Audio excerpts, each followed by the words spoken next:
예수 믿는 사람들과 예수 믿지 않는 사람들이 공존해서 살고 있습니다.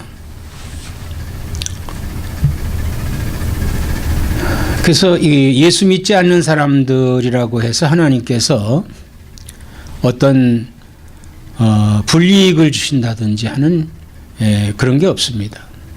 또 예수 믿는 사람이라고 해서 하나님께서 어떤 더 혜택을 주는 것도 아닙니다. 똑같이 예수 믿는 사람이나 예수 믿지 않는 사람이 이 세상에서 누리는 것은 다 똑같습니다. 그렇다면은 예수 믿는 사람들의 삶에 대해서 바울 선생님은 그 삶에 대한 교훈을 말씀하고 계십니다. 성경에서 말씀하고 있는 거죠. 우리 예수 믿는 사람들은 오늘 5장 8절에 보면은 너희가 전에는 어둠이더니 이제는 주 안에서 빛이라 그랬어요. 전에는 어둠이더니 그랬어요. 전에는 어둠이더니. 이 전이라고 하는 것은 예수 믿기 전을 가리키는 겁니다. 그 전엔 어둠에 있었다. 이 어둠이라고 하는 것은 바로 죽음을 상징하는 겁니다. 죽음입니다. 죽음이에요. 그런데 이 어둠, 자, 어둡다고 하는 것은 결국은 뭐냐 하면요, 죽음을 상징하는 것이고 그 다음에 어두움은 갈 길을 알지 못한다고 하는 거예요. 칠흑같이 캄캄한 밤에 어디가 길인지를 모릅니다. 어디가 길인지 몰라요. 그래서 그 길을 찾다가 낭떠러에 떨어질 수도 있는 것이죠. 길을 잃어버릴 수가 있는 겁니다. 전에는 어둠이었다. 이 어둠이라고 하는 것은 바로 죽음을 상징하는 것이기도 합니다.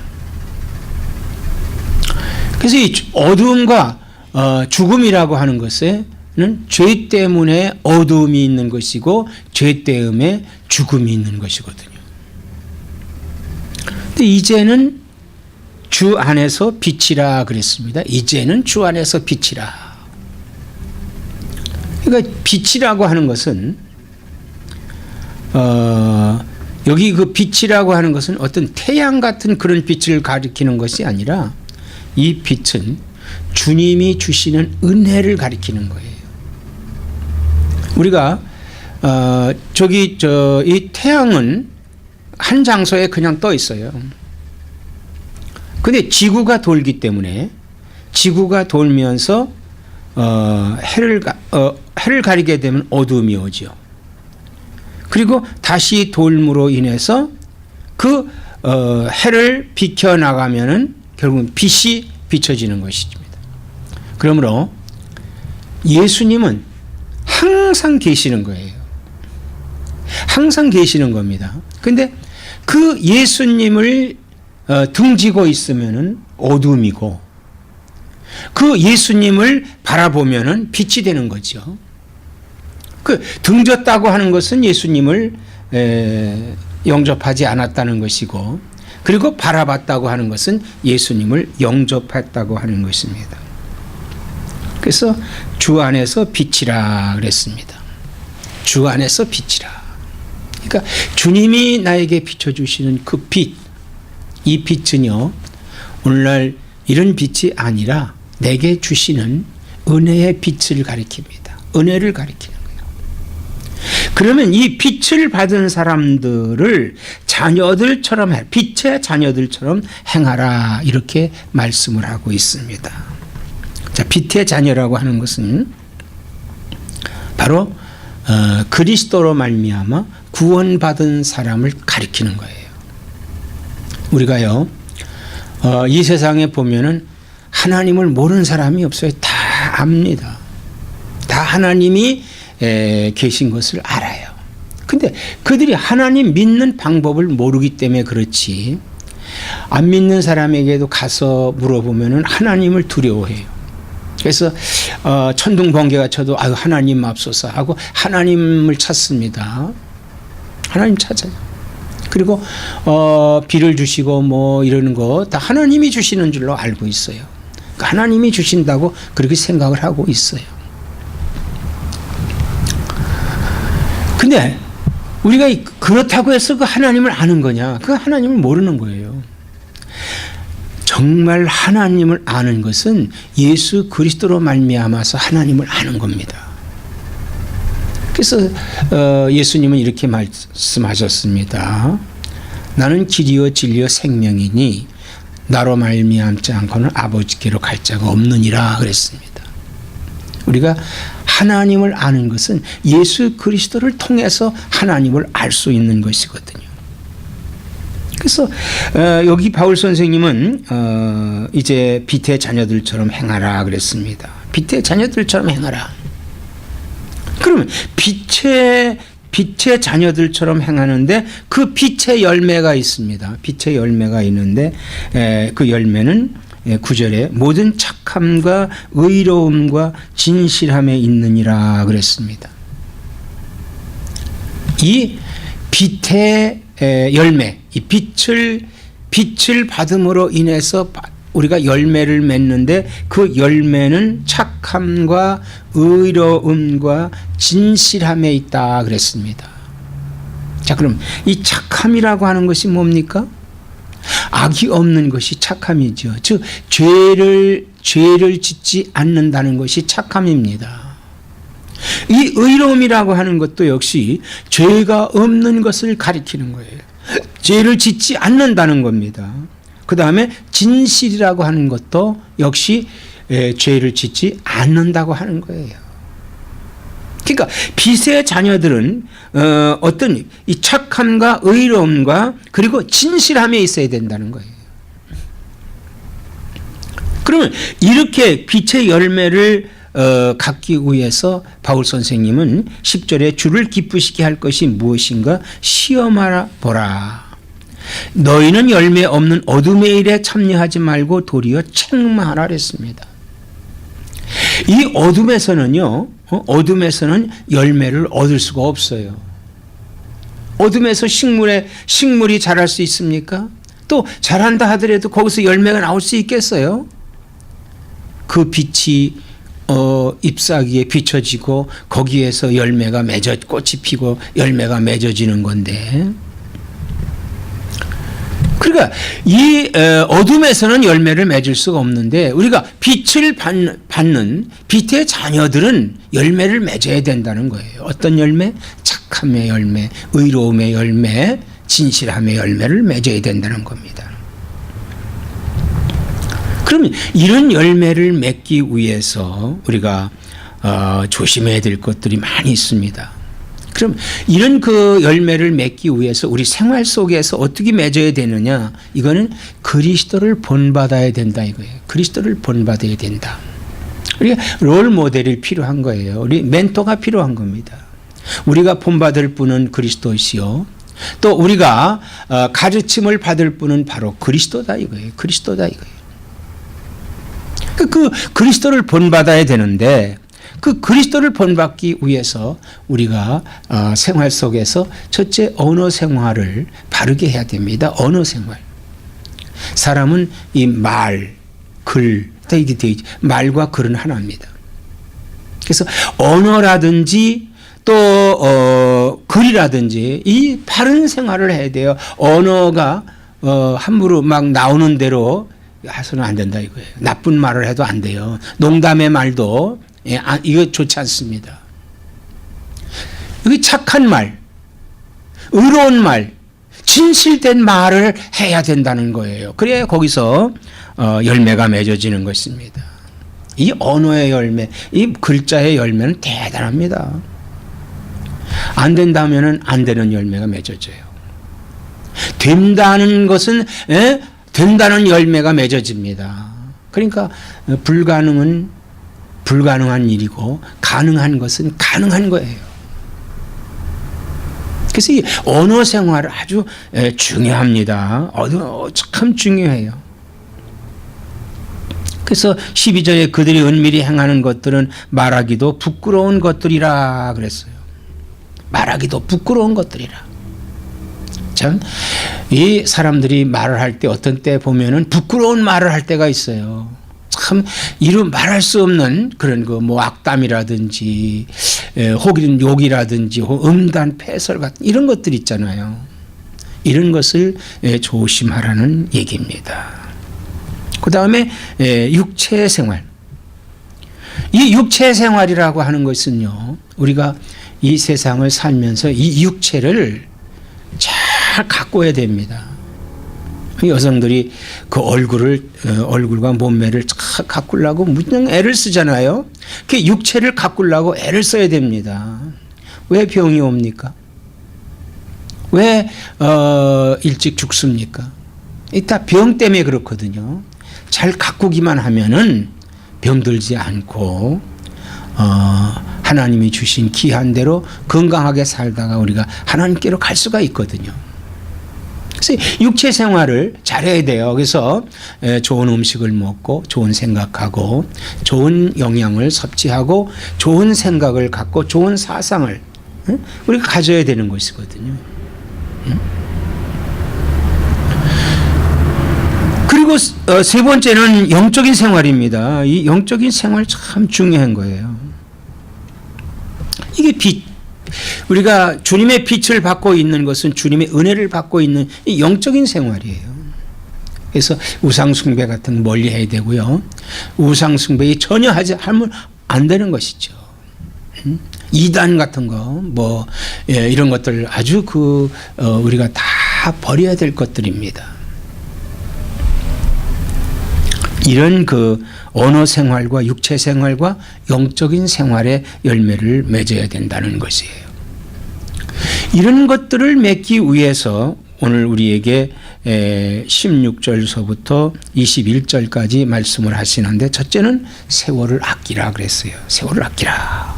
16절에 세월을 아끼라, 때가 악하니라 그랬어요. 우리가 왜 세월을 아껴야 되느냐? 지금 때가 악하고 있다. 악하다는 것은 뭡니까? 악하다고 하는 것은 하나님을 대적하는 것이요, 하나님 뜻대로 행하지 않는 것이요, 하나님을 거역하는 것이요, 이게 악한 거예요. 얼마나 하나님 뜻대로 행하지 않는 것들이 지금 이 세상에 얼마나 많이 있습니까? 악독이 가득한 말들이 있죠. 이런 말할 수가 없는 것들이에요. 악독한 말만 하는 것도 있습니다. 아주 음담 패설하는 것이 있습니다. 때가 악하다 이 말이에요. 때가 악하다. 그래서 우리 세월을 아껴야 돼. 이 악한 세상에서 우리는 세월을 아껴야 되는데, 이 세월이라고 하는 것은 흘러가는 시간을 가리키는, 이 흘러가는 세월이라고 하는 건 누구도 막을 수가 없는 겁니다. 그러므로 무익한 시간에 머물러 있을 수 없는 것이 오늘 우리들이 예수 믿는 사람들의 삶의 교훈이에요. 무익한 것에 머물러 있을 수가 없는 것입니다. 그래서 복 있는 사람은 악인의 꾀에 넘어가지 않고 죄인의 자리에 서지 아니하고 이제 앉지 않는다고 그랬잖아요. 세월을 아껴야 돼. 세월을 아껴야 돼. 이 세월이라고 하는 것이 얼마나 귀중한 건지 모릅니다. 저는요, 이제 나이가 들어보니까 젊은 사람들만 보면 부러워요. 이야, 젊구나. 나도 저렇게 좀 지금 젊다면은 하는 생각이 들어요. 욥기 29장 2절에 나는 지난 세월과 하나님이 나를 보호하시던 때가 다시 오기를 원하노라. 그가 온몸에 악창이 나고 병들어 있을 때, 지난 때 하나님이 보호하시던 그때가 그리웠습니다. 그리운 거예요. 하나님이 보호하시는 그때가 얼마나 그리우냐 이거예요. 그래서 이 세월이라고 하는 것은 또 기회입니다. 사람은 기회를 잘 잡아야 되는 것이에요. 기회는 또 있습니다. 나이가 많다고 해서 이미 끝난 것이 아니라 기회가 또 있는 거예요. 그래서 그 기회를 잡기 위해서 우리가 세월을 아껴야 되는 겁니다. 우리 예수 믿는 사람이 예수 잘 믿는다고 다 된 게 아닙니다. 응? 마귀는 우는 사자와 같이 삼킬 자를 찾고 있다고 그래요. 아무리 잘 믿어도 넘어뜨리기 위해서 이 방법 저 방법으로 가진 수단과 방법을 가리지 않고 예수 믿는 사람을 넘어뜨리게 하려고 합니다. 이단자들이 나타납니다. 응? 세상 풍조에 빠지게도 합니다. 그래서 우리는요, 하나님 말씀에서 성령 충만한 가운데 이 세월을 아껴야 돼요. 세월을 아껴야 돼요.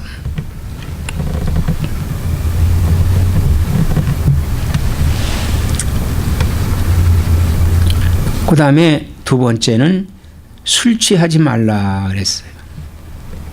술 취하지 말라 이는 방탕한 것이니, 술 취하면은 방탕해지는 겁니다. 술이라고 하는 것은요, 그 사람이 술을 먹게 되면은, 술이 취하게 되면은 술이 사람을 먹어요. 그래서 방탕해진다 이거예요. 방탕이라고 하는 건 뭐예요? 자신을 버리는 겁니다. 자신을 버리는 거예요. 그래서 술 취한 사람을 뭐라 그래요? 개체반이라 그래요. 개체반이라. 이 술 취한다. 이 술 취한다고 하는 그 속에는 뭐가 있냐면 중독되지 말라는 얘기예요. 중독, 취했다는, 거기 잡혔다는 얘기예요. 술에 잡혔다는 거예요. 응? 도박에 잡혔다는 거예요. 마약에 잡혔다는 거예요. 어떠한 그 잡혀 있는 것이 바로 취한 겁니다. 이 세상에 취하면 안 돼요. 취하면 방탕하게 되는 것입니다. 그러므로 우리가 술 취하지 말고 오직 성령으로 충만함을 받으라 그랬어요. 성령은 뭡니까? 하나님의 말씀입니다. 하나님의 은혜입니다. 주를 바라보는 빛의 자녀들처럼 살아야 되는 것이 뭐냐 하면은요, 바로 말씀을 내 안에 내가 말씀을 먹고 사는 겁니다. 주님과 기도하며 사는 겁니다. 주님께 찬송하며 사는 겁니다. 그 찬송, 이 성령 충만함이에요. 그럼 이 성령 충만함 그 속에서 열매가 되는 것이 뭐냐 하면은 시와 찬송과 신령한 노래들로 서로 화답하며 너의 마음으로 주께 노래하며 찬송하며 그랬습니다. 찬송. 이 찬송은 신령한 노래입니다. 그리고 이 찬송은 서로 간에 화답한다. 하나님과 화답이 되고 이웃과 화답이 되고, 그리고 그 마음으로 주님께 노래하며 찬송하신다. 우리가 세상 노래를 듣는 거 뭐 즐거우라고 듣는 거 아니겠습니까? 그런데 하나님을 찬양하는 것이야말로 하나님을 기쁘시게 하고 또 나도 기쁘고 내가 하나님의 은혜를 알게 되는 거예요. 그러므로 우리는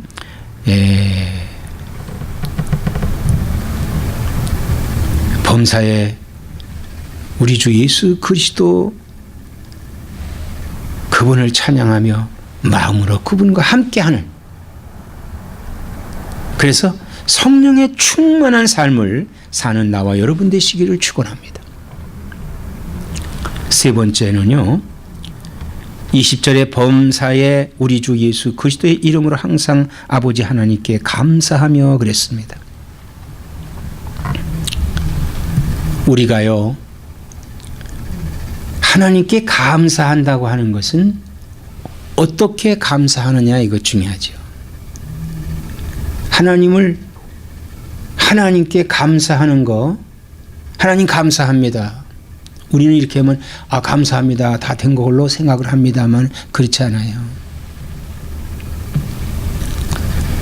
하나님께서 요한복음에 보면은 태초에 말씀이 계셨는데 그 말씀이 세상을 창조했다고 그랬어요. 그로 말미암아 창조되고 그로 말미암아 만물을 지으셨다고 그랬어요. 그러니까 이 세상에 지어진 것이 예수 그리스도로 말미암아 지어진 겁니다.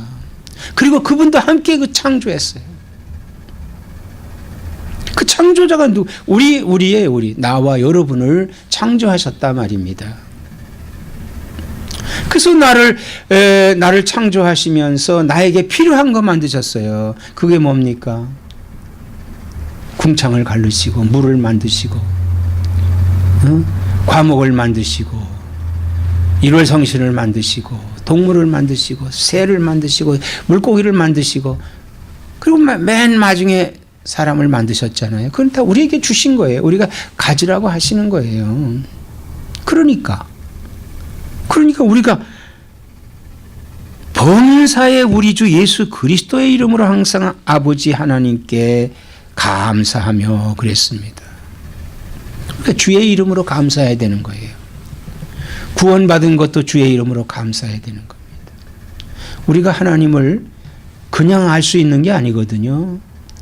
하나님은 예수 그리스도로 말미암아서 하나님을 알 수 있는 겁니다. 그렇기 때문에 주의 이름으로 하나님께 감사하는 거예요. 구원받게 해주신 것을 주님의 이름으로 감사를 드립니다. 우리에게 육체의 양식을, 일용할 양식을 주시는 하나님, 주의 이름으로 감사할 수 있어야 되는 거예요. 우리는 범사의 모든 일에 주의 이름으로 감사할 수 있어야 돼요. 내 죄를 사해 주신 것도 주님의 은혜요. 그래서 주님의 이름으로 감사합니다. 우리에게 물질의 복을 주시는 것도, 우리 주님이 이 땅에 가난하게 오심은 우리로 하여금에 부유하게 하심이라고 했으니 주님으로 말미암아서 내가 이렇게 부하게 살 수 있고 풍족하게 살 수 있으니 주님의 이름으로 감사하는 거예요. 병든 내 몸을 우리 주님이 이 땅에서 연약한 우리 주님이 우리의 연약함을 짊어지시고 병을 짊어지셨다고 그랬어요. 그러므로 예수의 이름으로 병이 났으니 주의 이름으로 하나님 아버지께 감사해야 되는 것입니다. 오늘 우리가 추수감사절, 우리 육체적인 양식을 위해서 우리에게 주신 이 모든 것들이 주님의 이름으로 감사할 수 있는 나와 여러분 되시기를 주의 이름으로 축원합니다. 우리 특별히 우리 예수 믿는 사람들은 영적인 추수를 해야 돼요. 자, 영적 추수를 하기 위해서는 우리가 세상 지혜, 세상 지식에만 치우쳐 있지 아니하고 하나님을 아는 지혜와 지식에 좀 더 앞장서 나가야만 되는 것입니다. 하나님을 아는 지혜와 지식을 갖고 있어야 돼요. 그게 어떤 겁니까? 성령 충만한 것이죠. 성령 충만하게 되면 하나님의 지혜와 하나님의 뜻을 알게 되는 겁니다. 그러면 거기서 우리가 열매를 맺을 수가 있어요. 빛의 자녀들처럼 살 수가 있습니다. 우리는 빛의 자녀들처럼 사는 그러한 하나님을 아는 지혜로 가득 차서 범사에 주의 이름으로 감사하는 생활이 다 이루어지시기를 주님의 이름으로 축원을 드립니다.